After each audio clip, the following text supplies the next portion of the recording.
Kamusta? Ako nga pala si Ginoong Charles Ian S. Socapco, guro sa Araling Panlipunan 9.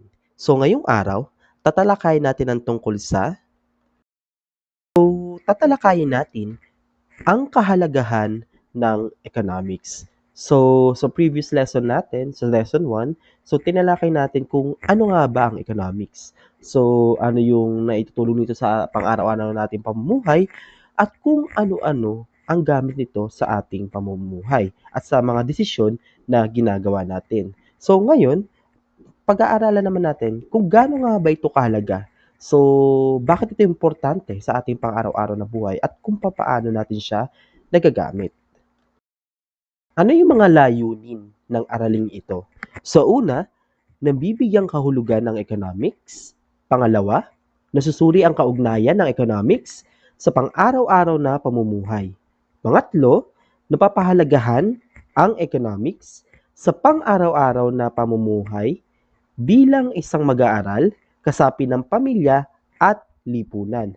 So, sunod, makagagawa ng grapikong representasyon na nagpapakita ng kanilang matalinong pagdedesisyon sa pang-araw-araw na gastusin.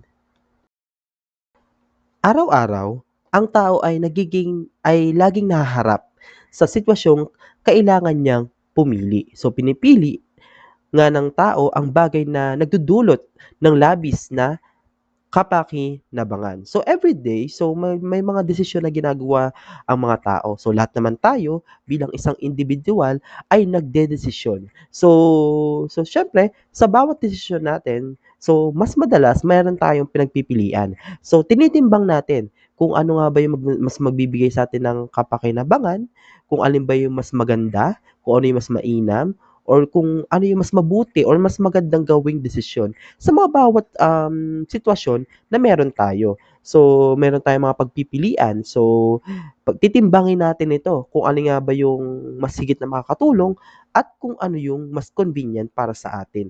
So, ito yung isa sa ito yung isa sa ibig sabihin ng economics, ang pagkakaroon ng tamang desisyon sa pang-araw-araw na pamumuhay.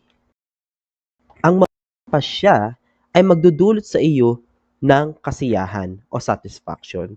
So, siyempre, 'pag nagkaroon tayo ng maganda or tamang pagpapasya, so kailangan ay ma-satisfy tayo dito. So, sa mga kaya nga namimili tayo sa choices.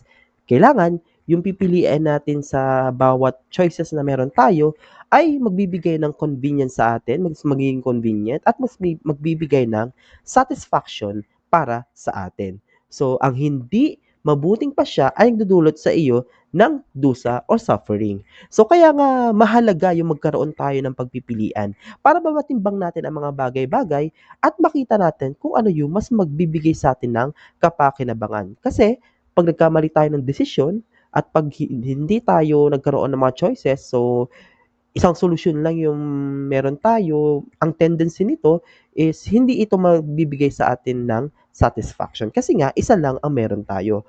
While pag meron tayong maraming pagpipilian or choices, mas malaki yung chance na mas makakuha tayo ng mas mainam na solusyon na magbibigay sa atin ng satisfaction. Kasi mapagkukumpara natin lahat ng choices na meron tayo at mas matitimbang natin ito. So, ninanais naman ng tao na magkaroon ng masaya at maayos na desisyon para hindi tayo magdusa sa huli. So, as you can see sa illustration, so nakalagay dito yung definition ng economics. So, walang katapusang pangangailangan at kagustuhan ng tao sa kabila ng limitadong pinagkukunan ng yaman. So, kailangan nating pag-isipan ang paggamit sa ating mga natural resources. So, we need to make sure na walang masasayang at magagamit ito ng maayos. So, ang isa nga sa definition ng economics is paano nga ba natutugunan ang tila walang katapusang pangangailangan ng tao sa kabila ng limitadong pinagkukunan ng yaman. So, kailangan magamit natin ng maayos at ang ating mga resources, pagdesisyonan ito ng maayos para hindi natin maka-experience ang tinatawag na kakapusan.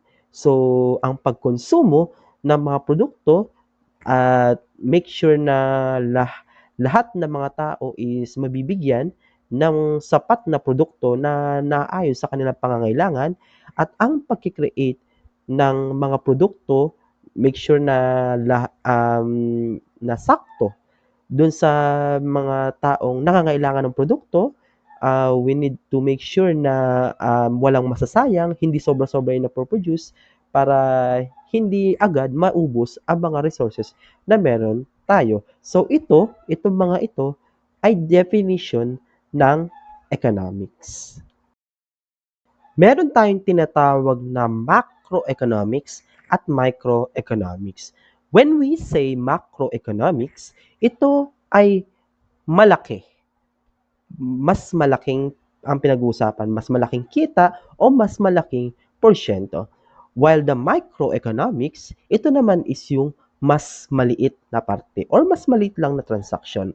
Kagaya ng halimbawa sa macroeconomics, ito ay pinag-uusapan ng national income, gross domestic product, or yung kita din, or isa din dito sa pinag-uusapan is yung kita ng buong bansa. That is macroeconomics kasi mas malaki. While when we say macroeconomics, mas maliit, ito ay halimbawa is transaction lang between the seller or the buyer. So kumbaga mas maliit yung porsyento, dalawang party lang nag-uusap or mas maliit na grupo. While the macroeconomics is buong bansa na ang pinag-uusapan dito at or mas malaki pa or buong mundo na rin. While the micro is mas maliit between two parties lang or mas maliit pa, no? Or medyo or kumari sa isang pamilihan lang. Ito yung definition ng economics, no? So ano nga ba uli ang economics? So i-refresh lang din natin. So ito ay isang sangay ng agham panlipunan na nag-aaral kung paano tutugunan ang tila walang katapusang pangangailangan at kagustuhan ng tao gamit ang limitadong pinagkukunan ng yaman. So paano nga ba nasusuplayan ang tila walang katapusan na pangangailangan natin sa kabila ng limitadong resources na meron tayo. So, tayo habang lumalaki, mas lumalaki rin yung pangangailangan natin. Mas lumalaki yung gastusin natin. So, dito pinag-uusapan, paano nga ba nito na ibibigay lahat ng pangangailangan o lahat ng gusto natin sa kabila ng limitadong pinagkukunan ng yaman natin. So, iyon ang definition ng economics. Tayo bilang isang parte ng or bilang isang mamamayan, gumagawa tayo ng mga desisyon. So, ito ang paggawa natin ng mga desisyon ay parte ng economics. Kagaya ng pag pagba-budget ng savings na meron tayo, pag-aalat ng pera para sa kung magkano gagastusin sa pagkain at sa transportation, sa mga gamot kung merong may sakit, tuition fee ng mga bata or kung may nag-aaral man, at utility bills at iba pang mga gastusin sa bahay, ay ito ay parte ng economics, ang mabuting pagdedesisyon. So dito, pinagdedesisyonan natin kung paano natin gagamitin ang mga resources na meron tayo para walang maaksaya at para mapagkasya natin kung ano lang ang meron tayo.